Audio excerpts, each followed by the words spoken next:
So this week we are reading chapter 19, and there's a lot in chapter 19, but that's not surprising because there's a lot in all the chapters of John. But this material is familiar to us. We left off last week with what commentators have called scene 3 in a 7-scene series of events through the trial. And I wonder if anyone had a chance to look back or do any research on this idea of Barabbas being a bandit. I know that word bandit, we were a bit curious about it. Did anybody have time to look at it? Yes, I did. And again, I cite the commentary because this is not my exegesis, that Barabbas being described as a bandit, the Greek word that he used was the same word used to describe those that would attack the flock. So you have Jesus, the good shepherd, being offered up. And then the choice is whether you take Jesus, the good shepherd, or you take the bandit who would attack the sheep. And the synoptics portray Barabbas as a murderer and a revolutionary, and not actually simply a thief. And one of the commentaries said that the words are used somewhat interchangeably. And then another commentary said that pointed out that Barabbas's first name was Jesus, and that Barabbas might not actually have been a real person, but and here my memory of this sort of falls apart. But Ray Brown rejects the idea that Barabbas was a fictitious or is being portrayed as some sort of representative of evil with the same name. So that's kind of a garbled response. But I think the part that I like is that is the good shepherd versus the one that would attack the sheep, and the Jews pick the one that would attack the sheep. Yes, thank you. Yeah, so hearkening back to John 10 verses 1 through 8. And what's interesting is, in scene 3, we have this reference to Jesus, the good shepherd. And then as we move through chapter 19, Jesus becomes the lamb, the Passover lamb. So I don't know that those two are connected, other than it's both about sheep, but we have a lot of sheep imagery today, sheep and shepherd. So just quickly to review. Oh, go ahead. Oh, no, just one thing I thought I'd mention. I was reading, is it Mark maybe, or when John the Baptist sees Jesus, there's that famous verse, "Behold the Lamb." Right. And it's just when Jesus is announcing his ministry. Right. So very early on, he's referred to that. Yes, and that reference becomes important in the verses ahead. As we know, so let me start here. So this is a piece of art. I'm imagining that it's somewhere in a church, outside a church, but I found it again in Vanderbilt's art library. So evidently these are people watching Pilate as he offers Barabbas. So this is the crowd. So in scene 1, we have what accusations are being brought. So there's this complexity in this trial. And then scene 2, you'll remember Pilate questions Jesus, "Are you the king of the Jews?" And then in the third scene, the crowd wants Jesus not to be crucified, and they want to release Barabbas. So that's quite a sculpture. It is. Yeah. There's a lot of detail.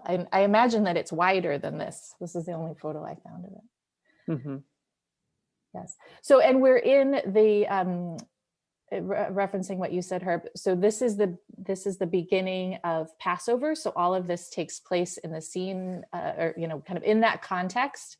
And Jesus will be crucified at about the same time.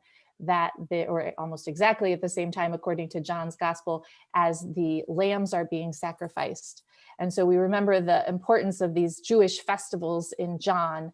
So this is the third time that we see that that there's a scene set within Passover.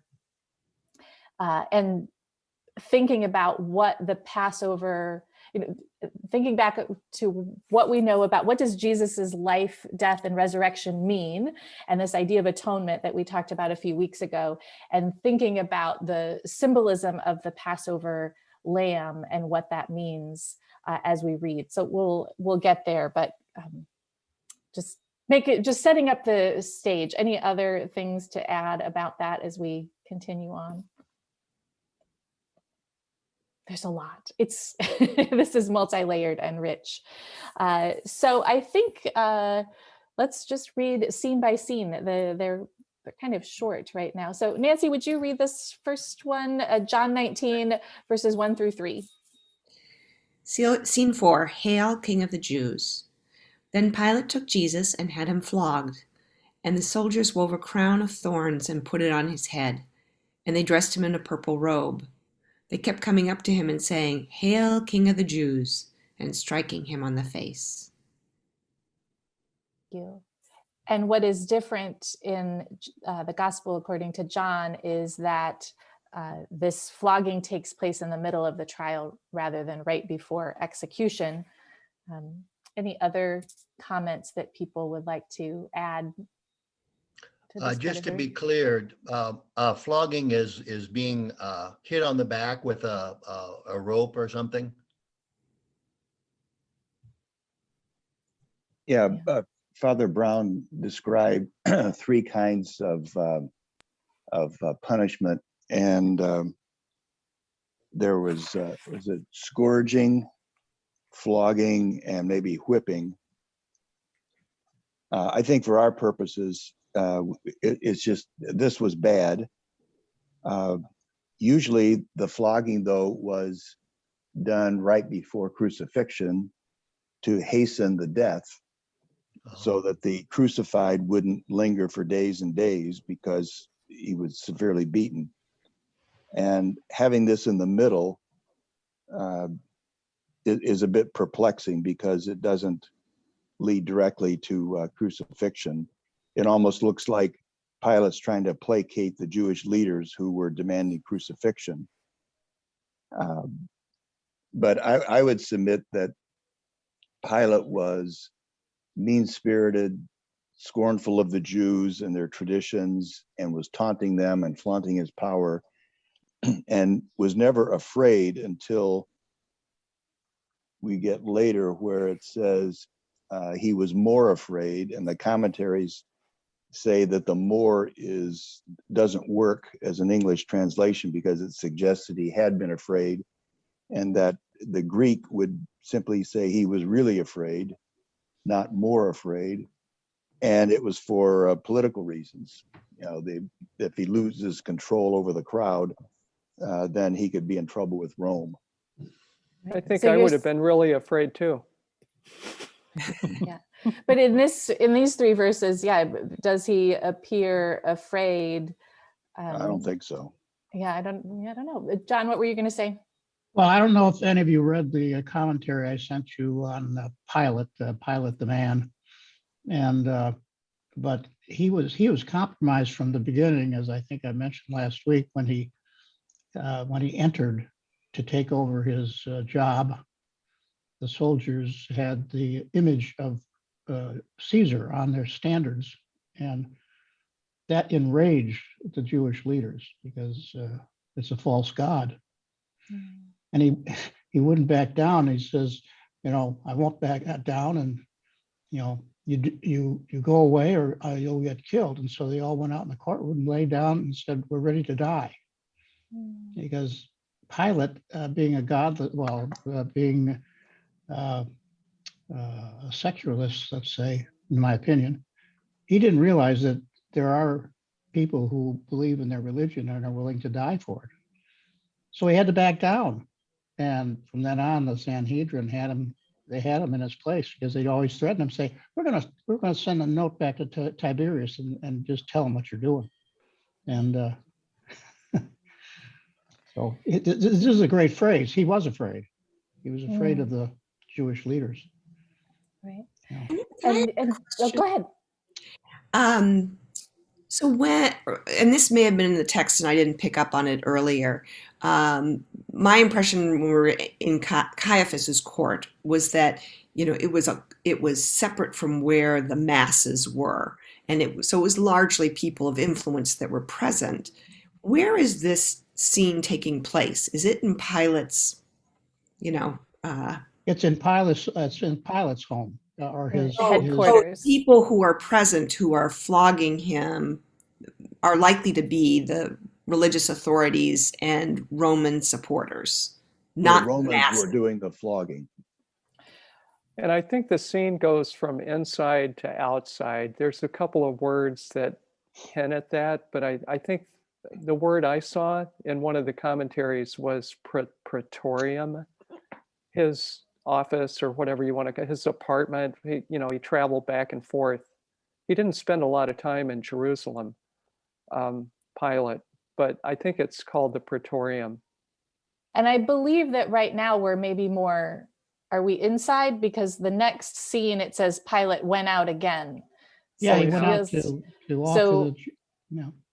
Yeah, The so reason I'm asking is I'm trying to understand, who is saying crucify him, who is putting on the Oh, crown. that's the Jewish leaders. So That's my point. Is it's the Jewish leaders, Yes, it's exactly. the Jewish And the crowd, masses. and Well, the but crowd. the Jewish Synoptic leaders got the Gospels rabble say- roused up. The Synoptic Gospels stress that it's the crowd, whereas John is saying that he's not pointing to the crowd, he's pointing to the Jewish leaders. Right. It's a so different right, It's interpretation. a smaller group. Another right. thing that's missing to me, and maybe this explains why there was him being flogged in the middle, is there's no mention here of Herod. And in my memory, that the trial kind of gets interrupted because Pilate has him flogged, and that's not enough. People aren't satisfied with that. So then he sends him over to Herod to try to wash his No, hands. he didn't send them to Herod. I think Pilate brings him out 3 times, right? Pilate's the authority in Judea. Maybe it's one of the other gospels, but Herod, that's when Herod asks him to perform miracles. I think- Well, that was one of the guards when he was. They struck him, and then they'd say, tell us who struck us, or perform a miracle. They were taunting him. He was left alone for an hour, just with the guards and and that was an hour of terrible. It's just, here it is. He's the creator of our universe, and here are his children, these human beings, slapping him, taunting him, tell him to say, well, if you're so powerful, tell us who hit you. It's just. So Diane, that's a good question for next week. Where was Herod?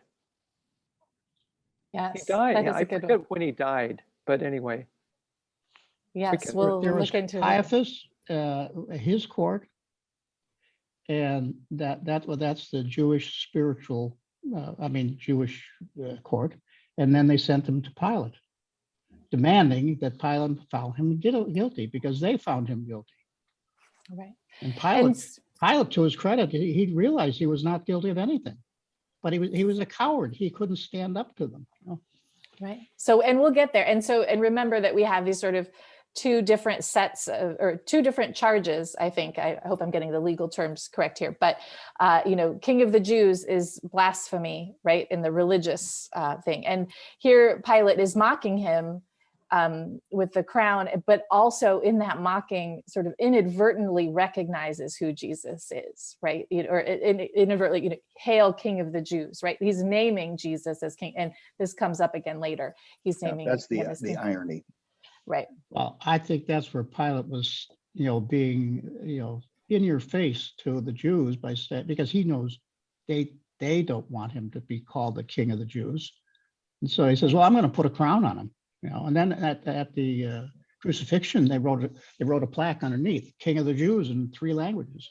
Right. Well, let's get Again, there. That's where yeah, it's hard to read just little parts. Let's keep going. Don with the letter D, would you read verses 4 through 7? Here, number 4, Pilate went out again and said to them, look, I am bringing him out to you to let you know that I find no case against him. So Jesus came out wearing the crown of thorns and the purple robe. Pilate said to them, here is the man. When the chief priests and the police saw him, they shouted, crucify him, crucify him. Pilate said to them, take him yourselves and crucify him. I find no case against him. The Jews answered him, we have a law, and according to that law, he ought to die because he has claimed to be the Son of God. Right. So here, Pilate is saying he hasn't found him guilty of treason and sedition, which would have warranted the crucifixion. But the Jewish leaders are saying he's guilty of blasphemy, so you should crucify him anyway. So there's this complexity between these two powers trying to get the other to do their dirty work, I think. But where it says, take him yourselves and crucify him, that is Pilate taunting the Jewish leaders because he knows they don't have the authority to crucify. Only the Romans can crucify. So this is a taunting of the Jewish leaders. Oh.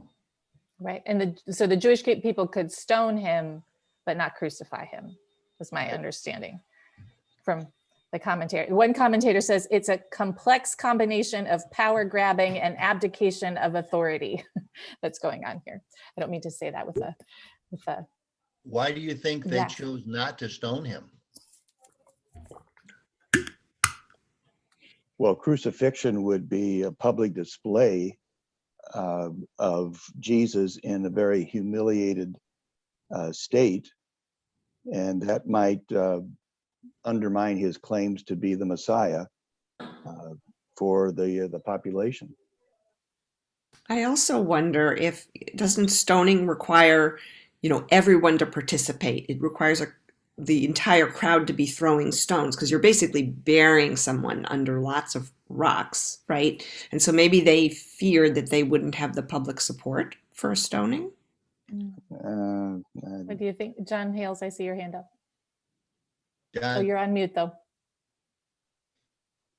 I'm of the opinion that the Sadducees and Pharisees, they wouldn't dare chance that because they were afraid the crowd would turn on them and stone them. There still were followers of Jesus, but not at the palace because that was a trumped up crowd to get their job done, crucify them. And there's also the literary device of, I'm sorry. It takes a crowd to stone, so Nancy's right about that. Yes. Yeah, but it doesn't take 300 people. 300 people probably couldn't even do a good job of it. So I think the taunting and the public display are more persuasive interpretations of this. And the only point that I would add to that, I think, is that the cross was his destiny. This story is bigger than everyone, all the humans involved. And I think the cross, it's a symbol that ties in with the Old Testament. There are reasons why the cross makes sense if you view it in the, with examples of the sacrificial lamb in the Old Testament. So it's a very powerful symbol that I view it as his destiny. And in a few verses, we will see how, John writes this in a way where Jesus has a lot of control over this destiny that is about to happen. So there's a lot of symbolism that's leading to symbolism and literary devices that are leading to why crucifixion and not stoning as well. And then there's, But it's a good historical question. I mean, It is. why did they not stone him? I think that's an interesting question. Right. Yeah. And so here in the next scene 6, we see, when you talk about Jesus's destiny and who has the power here, right? There's a lot of powers at play, but who really has the power? John Hales, would you read verses 8 through 12? Now, when Pilate heard this, he was more afraid than ever.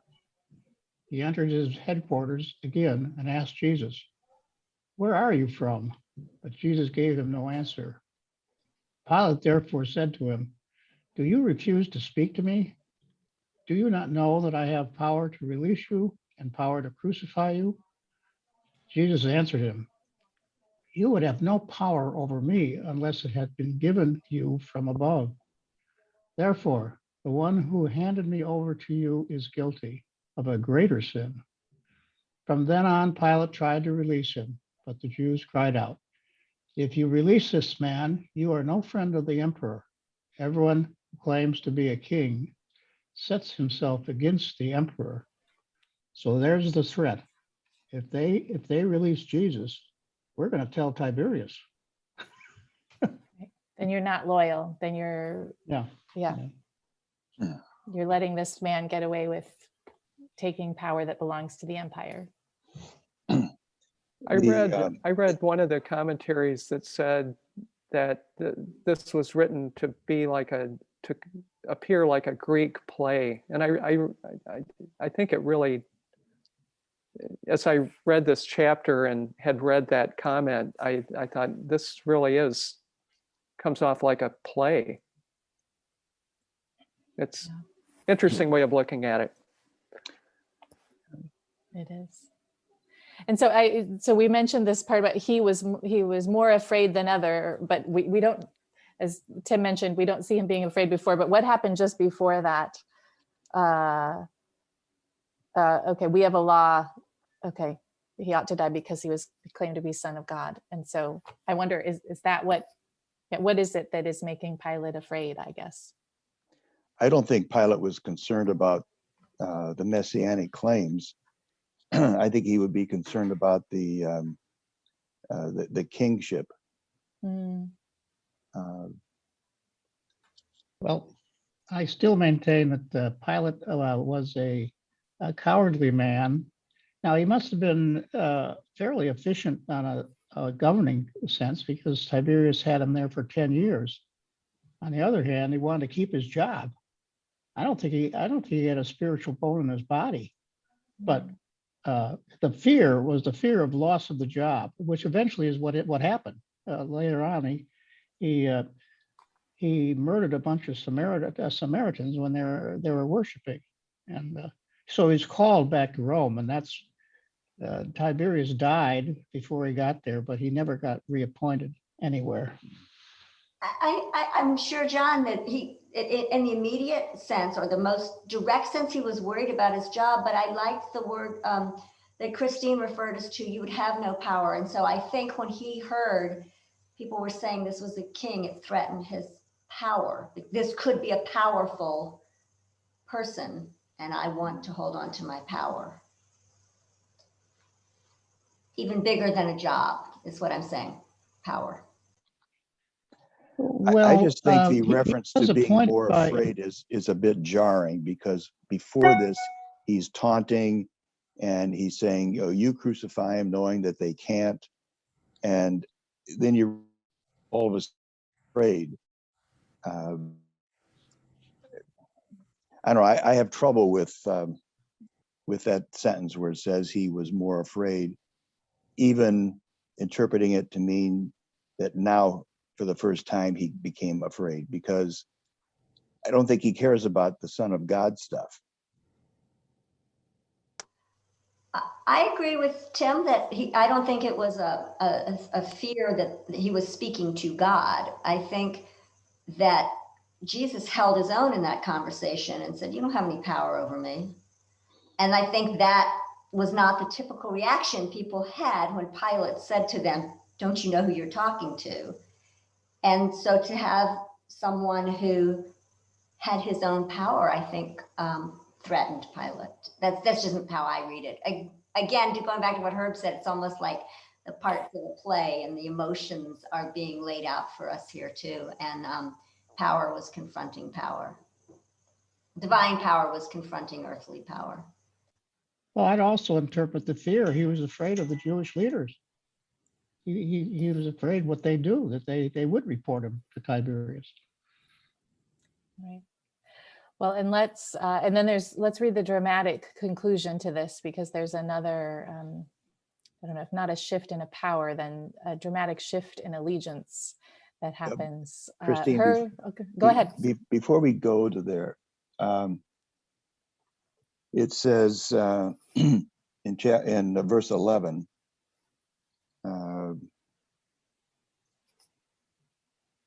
therefore the one who handed me over to you is guilty of greater sin.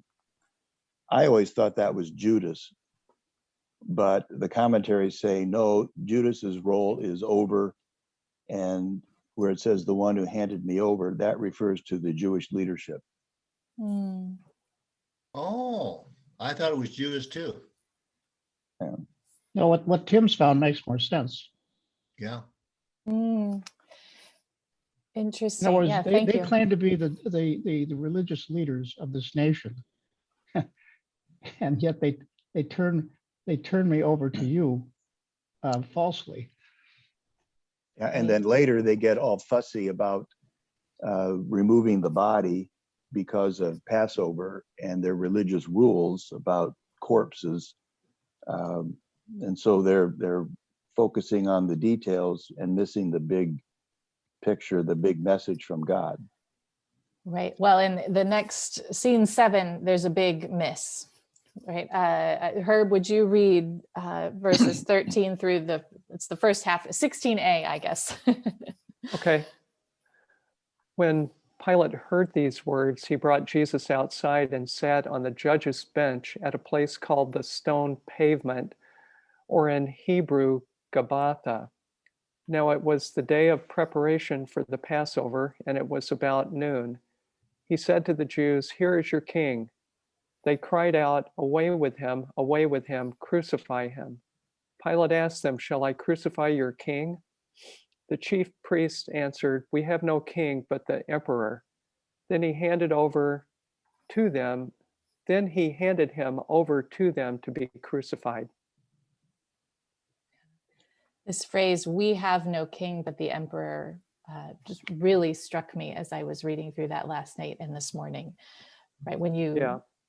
They've abandoned their religion. They've now put the emperor in a role of a deity. And the people of Israel have done that for their entire existence. They've drawn close to God. They rejected God. This is just, it's another chapter in their story. Yes. Well, I would put it slightly differently, Herb. They rejected the God that Jesus came to present to them, but they paid attention to every jot and tittle of their ritual practices to Yahweh. In other words, they kept all the form, but they forgot the substance. Yeah. In this commentary that I have, the Gale O'Day commentary, they included this portion of a hymn sung at Passover Seder meal, and it said, "From everlasting to everlasting you are God. Besides you we have no king, redeemer, or savior, no liberator, deliverer, provider, none who takes pity in every time of distress and trouble. We have no king but you." So if in just a few hours they're going to be, singing this hymn at Passover, "We have no king but you," how stark that is in contrast to this line, "We have no king but the emperor." And that was, it's Wayne Meeks is where she's quoting from, if anybody wants to look up that hymn and more history about it, but I found that to be very powerful. So Christine, that's from the Seder? Yes, it says Wayne Meeks has pointed out that the language of this verse is an ironic twisting of the Nizmat, a hymn sung at the conclusion of the Passover Seder meal. Yeah. And he writes about that in the book, The Prophet King. Yeah, that's interesting. Mm-hmm. Yeah.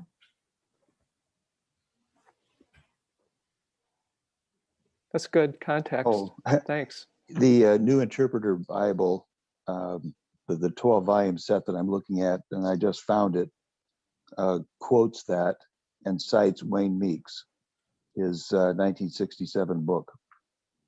Okay. The So last now- line is interesting to me. I'm trying to figure this out. He said, then he handed him over to them, and I'm assuming them are the Jewish leaders, to be crucified.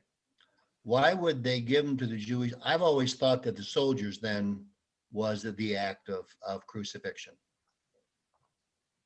I think you're right, Don. I mean, I trouble with the Bible is you're never sure who wrote it. But you're right that the authorities would execute him. You know, it's my own reading just between the lines, but for me, this is just him saying, I give up. He handed him over to them to be crucified, not that they literally would do the crucifixion, but he's like, I have told you several times, I don't think there's anything wrong with this guy. I find no guilt in him. He's your king, deal with him. So he's just, as they say, he's washing his hands of it. I like Diane's approach to that. I don't want to get all hung up on the pronoun them. So I'm taking Diane's approach that you just take them away. Yeah, and I Knowing that think the soldiers would be the ones who would actually do it.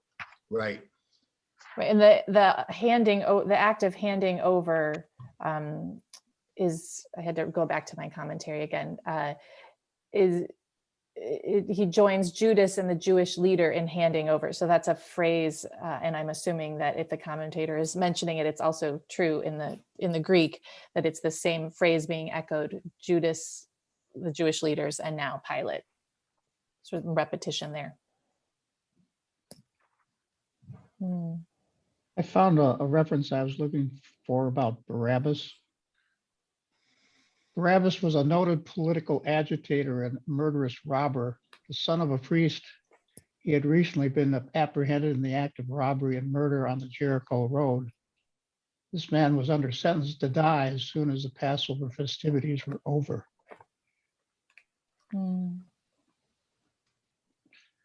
Yeah.